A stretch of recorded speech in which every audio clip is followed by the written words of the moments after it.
తెలంగాణలో జిల్లాల పునర్వ్యవస్థీకరణ ఇష్యూ మళ్లీ తెరపైకి వచ్చింది. గత బీఆర్ఎస్ ప్రభుత్వ హయాంలో ప్రజాభిప్రాయం మేరకు జిల్లాల ఏర్పాటు జరగలేదని చర్చ నడుస్తోంది.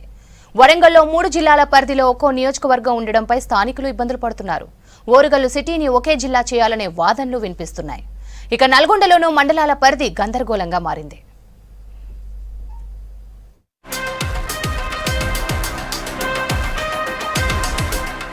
రాష్ట్రంలో కొత్త జిల్లాలపై మళ్లీ చర్చ మొదలైంది. 2016 అక్టోబర్ 11న అప్పటి బీఆర్ఎస్ ప్రభుత్వం చేపట్టిన కొత్త జిల్లాల ప్రక్రియ అశాస్త్రీయంగా జరిగిందని, ప్రజాభిప్రాయం మేరకు జిల్లాల పునర్వ్యవస్థీకరణ చేపట్టలేదని కాంగ్రెస్ సర్కార్ భావిస్తోంది. ఇందులో భాగంగా కొత్త జిల్లాల ప్రక్రియను పునఃపరిశీలిస్తామని, ఇందుకోసం ప్రత్యేకంగా కమిటీ వేస్తామని సీఎం రేవంత్ రెడ్డి ప్రకటించారు. దీంతో మళ్లీ కొత్త జిల్లాలపై భిన్నాభిప్రాయాలు వినిపిస్తున్నాయి. పరిపాలనా సౌలభ్యం కోసం జిల్లాల విభజన చేశామని చెప్పిన గత బీఆర్ఎస్ సర్కార్ మండలాల సమస్యను గాలికి వదిలేసింది. భౌగోళిక సరిహద్దుల సమస్య పెండింగ్లోనే ఉంది. దీంతో ప్రజలు, అధికార యంత్రాంగం తీవ్ర ఇబ్బందులు పడుతున్నారు. సమస్యను పరిష్కరించేందుకు కాంగ్రెస్ సర్కార్ ముందు మండలాల రేషనలైజేషన్ చేస్తామని చెబుతోంది. దీంతో మండలాలన్నీ ఒకే జిల్లా పరిధిలోకి వస్తాయని, అప్పుడు పరిపాలన మరింత ఈజీ అవుతుందని అంటున్నారు. తెలంగాణ రాష్ట్రం 10 ఉమ్మడి జిల్లాలతో ఏర్పడింది. అప్పటి సీఎం కేసీఆర్ 2016లో పరిపాలనా సౌలభ్యం పేరుతో వీటిని 31 జిల్లాలు చేశారు. ఆ తర్వాత 2019లో నారాయణపేట, ములుగు జిల్లాలను ప్రకటించి మొత్తంగా రాష్ట్రాన్ని 33 జిల్లాలుగా మార్చారు. ఉమ్మడి వరంగల్ను 6 జిల్లాలుగా విడగొట్టారు.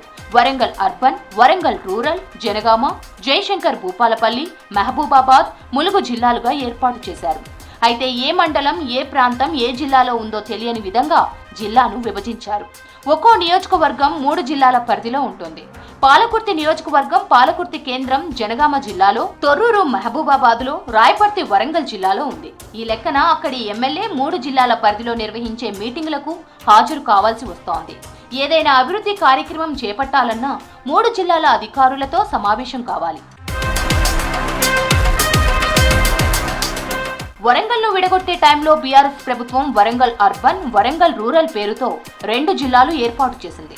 మండలాలు, గ్రామాలు ఇతరత్రా మార్పులు లేకుండా ఈ పేర్లను హన్మకొండ, వరంగల్ గా మార్చాలని పలువురు మేధావులు, కవులు, రచయితలు అప్పటి సీఎం కేసీఆర్ దృష్టికి తీసుకువెళ్లారు.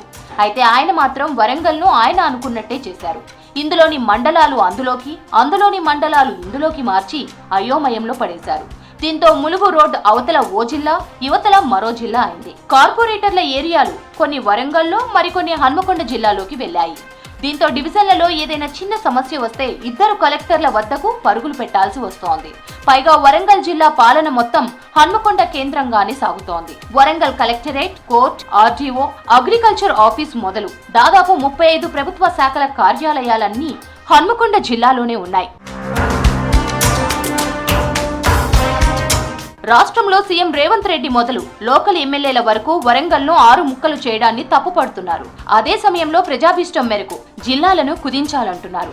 గత ప్రభుత్వం మాదిరిగా సొంత నిర్ణయాలను జనాలపై రుద్దకుండా, పబ్లిక్ కు ఇబ్బందులు లేకుండా జిల్లాల పరిధి మార్చాలని కోరుతున్నారు. ఇందులో ప్రధానంగా గ్రేటర్ వరంగల్ సిటీని తిరిగి ఒకే జిల్లా చేయాలనే ఆలోచనతో ఇక్కడి ఎమ్మెల్యేలున్నారు. వరంగల్ పశ్చిమ ఎమ్మెల్యే నాయని రాజేందర్ రెడ్డి, కడియం శ్రీహరి, కడియం కావ్య ఇదే అంశంపై చాలా సార్లు మాట్లాడారు. దీనిపై కమిషన్ ముందు వాదనలు వినిపిస్తామన్నారు. ఇక ములుగు జిల్లా విషయంలో ఎటువంటి మార్పులు ఉండవని అక్కడి ఎమ్మెల్యేగా మంత్రి సీతక్క ప్రకటించారు. ఉమ్మడి నల్గొండ జిల్లాను నల్గొండ, సూర్యాపేట, యాదాద్రి భువనగిరి జిల్లాలుగా విభజించారు. మండలాల సంఖ్యను 59 నుంచి 72కు మార్చారు. కానీ ఆయా మండలాల పరిధి అంతా గజిబిజిగా ఉంది. దీంతో ప్రజలు వివిధ రకాల సమస్యలు ఎదుర్కొంటున్నారు. ప్రస్తుతం నకిరేకల్ నియోజకవర్గంలోని రామన్నపేట యాదాద్రి జిల్లాలో ఉండగా, ఇదే నియోజకవర్గంలోని చిట్యాల నల్గొండ జిల్లా పరిధిలో ఉంది. సూర్యాపేట జిల్లా తుంగతుర్తి నియోజకవర్గంలోని శాలి గౌరారం మండలం నల్గొండ జిల్లా పరిధిలో ఉంది. మునుగోడు నియోజకవర్గం ఇటు నల్గొండ, అటు యాదాద్రి జిల్లాలకు విడిపోయింది. చౌటుప్పల్, సంస్థ, నారాయణపూర్ మండలాలు యాదాద్రి జిల్లాలో ఉండగా, కొన్ని మండలాలు నల్గొండ జిల్లాలో ఉన్నాయి. దేవరకొండ నియోజకవర్గంలోని దిండి మండలం ఏకంగా నల్గొండ జిల్లా కేంద్రానికి 100 కిలోమీటర్ల దూరంలో ఉంది. ఇది చాలదన్నట్టుగా ఎన్నికల్లో లబ్ధి పొందేందుకు అప్పటి బీఆర్ఎస్ ప్రభుత్వం కొత్తగా ఇంకొన్ని మండలాలు, రెవెన్యూ డివిజన్లు ఏర్పాటు చేసింది.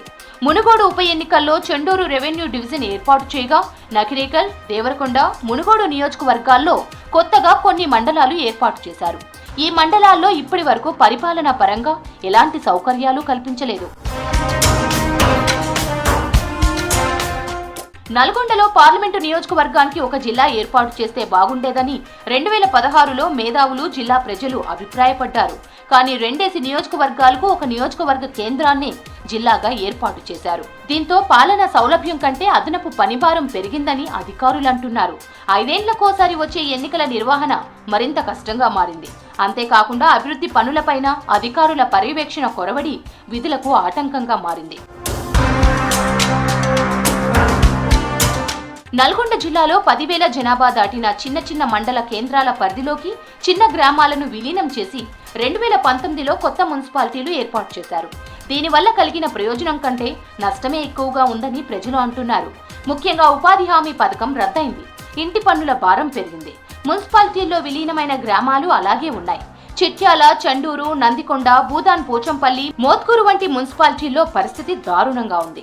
మండలాలతో పాటు కొత్త మున్సిపాలిటీల విషయంలో కూడా ప్రభుత్వం మరోసారి ఆలోచన చేయాలంటున్నారు పబ్లిక్.